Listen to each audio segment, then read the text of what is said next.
Hello, welcome back to our English subject. Today, our lesson is about passive voice.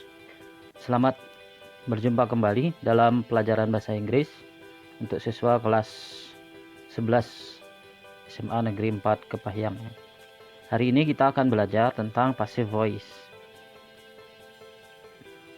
Apa itu passive voice? Untuk mengetahui apa itu passive voice, kita juga harus mengetahui apa yang dimaksud dengan active voice ya. Sini Anda lihat. Ya. Kalau active voice itu, we use active voice to say what the actor or subject does. Kita menggunakan kalimat aktif untuk mengatakan apa yang pelaku lakukan, ya.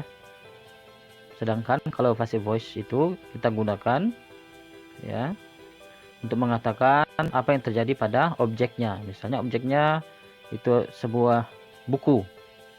Bukunya diapakan? Apakah dibaca? Apakah ditulis, apakah dipinjamkan, dan sebagainya. Jadi fokus kepada apa yang dilakukan terhadap objek. Itu yang dimaksud dengan passive voice ya. Jadi sangat sederhana ya. Kalau active voice itu fokus kita kepada subjeknya atau pelakunya, sedangkan kalau pada passive voice fokus kita itu adalah pada apa yang dilakukan terhadap objeknya ya.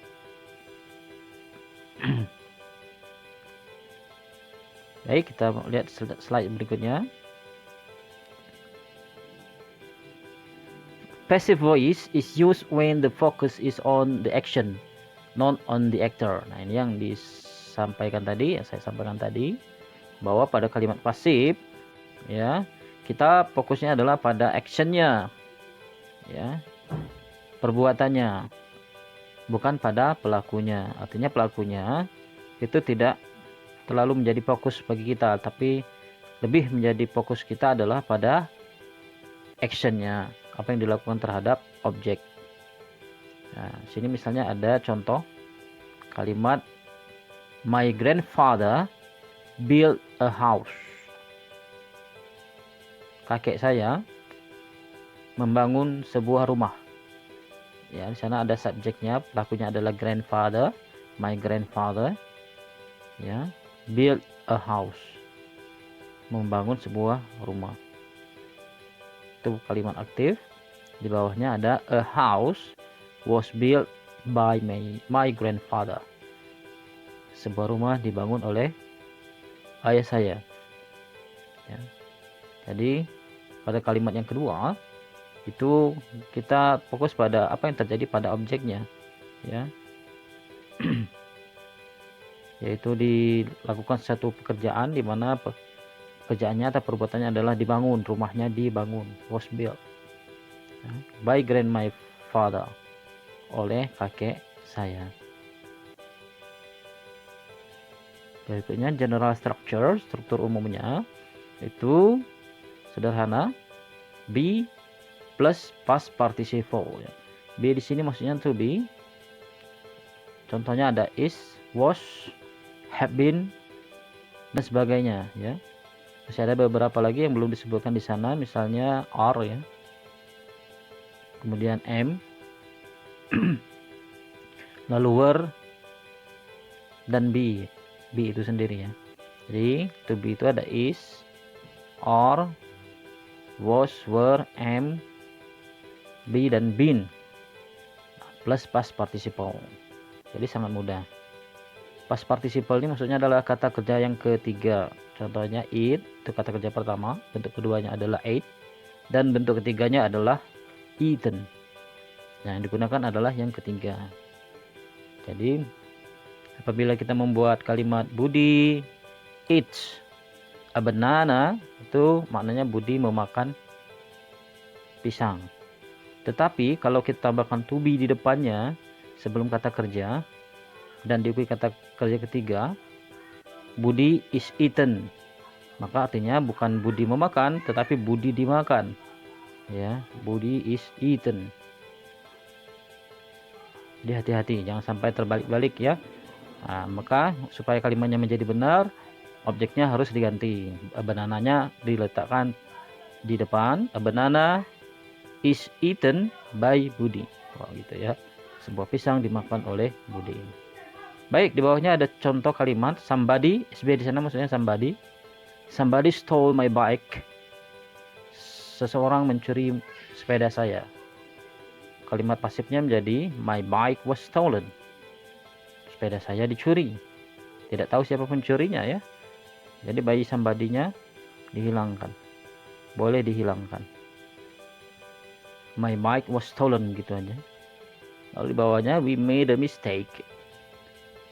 Kami membuat kesalahan. A mistake was made. Sebuah kesalahan dilakukan. Somebody wrote a letter. Seseorang menulis sebuah surat. A letter was written. Sebuah surat. A letter was written. Was diikuti oleh kata kerja ketiga dari write sehingga menjadi written. Ya. A letter was written. Sebuah surat ditulis. Nah, pada pola kalimat simple present atau present simple, rumusnya adalah is atau are plus kata kerja ketiga atau past participle. Ya. Contoh di sana, ya, di sana ada main verb, kata kerjanya apa, diikuti apa namanya, is atau are diikuti oleh kata kerja ketiga. Somebody contohnya cleans this room every day. Pada kalimat aktifnya ya, seseorang membersihkan ruangan ini setiap hari. Dijadikan kalimat pasif, dia akan berbunyi this room is cleaned every day. Ruangan ini dibersihkan setiap hari. Ya.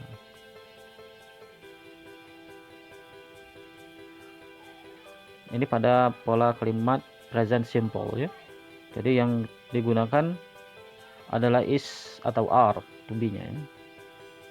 Pada past simple ya, pada kalimat untuk menyatakan perbuatan yang sudah dilakukan pada waktu lampau ya, pada waktu tertentu, itu to be yang digunakan adalah was atau were. Contoh, this room was cleaned yesterday.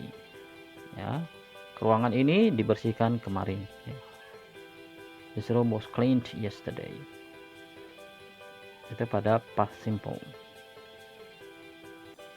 Pada pola kalimat simple future ya, kalimat untuk menyatakan perbuatan akan dilakukan, itu polanya adalah will plus be plus kata kerja ketiga ya. Will plus be plus kata kerja ketiga. Contoh, pada kalimat aktif berbunyi somebody will clean this room tomorrow. Seseorang akan membersihkan kamar ini besok ya, jadi akan dilakukan besok. Pada kalimat pasifnya this room will be cleaned.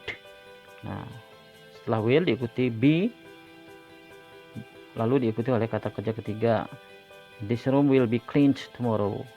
Ruangan ini akan dibersihkan besok ya. Jadi setelah will, to be-nya adalah be semuanya ya. Jadi tidak ada will is atau will are, tidak ada will was, will were, yang ada adalah will be. This room will be cleaned tomorrow. Atau our classroom will be cleaned tomorrow ya. My car will be washed tomorrow. Mobil saya akan dicuci besok ya. Lalu pada pola kalimat modal infinitive, misalnya should, could, may atau might, maka polanya adalah ya, modal plus have plus verb plus verb participle ya. Modal plus have plus been plus past participle. Contoh, this room should have been cleaned. Ruangan ini seharusnya sudah dibersihkan. Should have been cleaned ya. This room should have been cleaned. Setelah should sebagai modal, infinitive diikuti oleh have. Have itu to be yang mengikutinya adalah been, ya. Have been cleaned. This room should have been cleaned. Ruangan ini seharusnya sudah dibersihkan. Ya.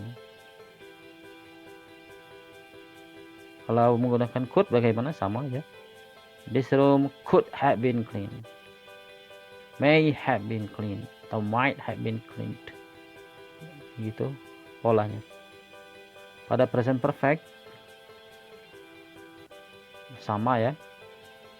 Prinsipnya setelah have atau has yang menyatakan perfect atau perbuatan telah dilakukan diikuti oleh to be been, have been atau has been plus past participle. Contoh, di sana ada kalimat this room looks nice.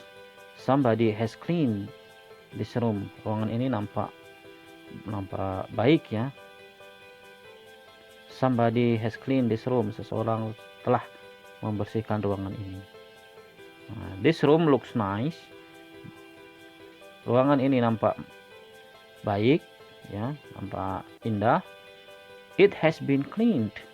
Ya, ruangan ini telah dibersihkan. It has been cleaned. Jadi untuk menyatakan telah dibersihkan itu menggunakan pola present perfect. Telah dibersihkan, has been cleaned. Telah dicuci misalnya has been washed. Telah dimakan, has been eaten. Telah diminum, has been drunk. Nah, gitu ya. Telah misalnya telah dibaca, has been read.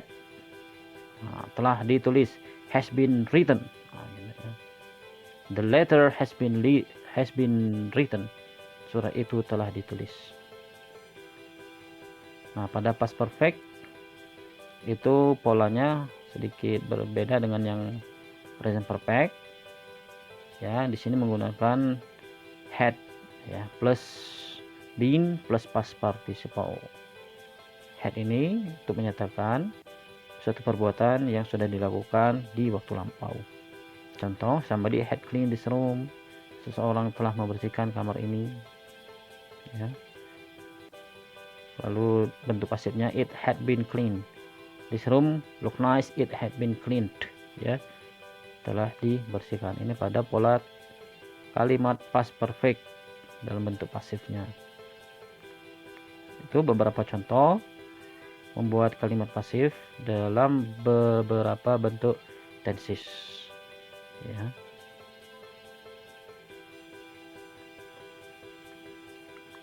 Lalu bagaimana kalau dia berbentuk continuous atau progresif ya? Yaitu menyatakan sedang dilakukan. Contoh, somebody is cleaning this room. Seseorang sedang membersihkan ruangan ini. Maka bentuk pasifnya this room, ruangan ini is being cleaned, sedang dibersihkan. Jadi diikuti oleh to be is, lalu ditambahkan kata being ya untuk menyatakan bentuk continuousnya. Nah, setelah to be diikuti bentuk being, lalu setelah itu diikuti oleh kata kerja ketiga atau past participle, is being cleaned, sedang dibersihkan. Is being eaten, sedang dimakan. Is being drunk, sedang diminum ya. Is being painted, sedang dicat. Is being done, sedang dikerjakan gitu ya. Jadi sangat mudah. Past continuous ini perbuatan sedang dilakukan tapi waktunya lampau ya. Kemarin misalnya. Ini sedang dilakukan kemarin ketika saya menelpon kamu. Apa yang kamu lakukan kemarin ketika saya telepon kamu? Oh, saya kemarin sedang nonton TV misalnya gitu ya. Jadi sedang dilakukan tapi waktunya lampau. Ya, contoh di sini, somebody was cleaning this room when I arrived. Seseorang sedang membersihkan kamar ini saat saya datang. This room was being cleaned when I arrived. Kamar ini sedang dibersihkan saat saya datang atau saya tiba. Nah, was diikuti being, diikuti oleh kata kerja ketiga being cleaned. This room was being cleaned. Kamar ini sedang dibersihkan. When I arrived, saat saya tiba. Kemarin ya, tibanya tuh di waktu lampau, bisa kemarin, bisa tadi pagi, atau malam tadi, atau seminggu yang lalu ya. Yang jelas waktunya lampau. Nah, demikian pembentukan kalimat pasif dalam beberapa bentuk tenses. Silakan dipelajari, diulang-ulang video ini. Kalau ada yang kurang jelas atau mau ditanyakan, boleh ditanyakan langsung kepada guru bahasa Inggrisnya. That is all for today, our lesson. See you next time. Goodbye.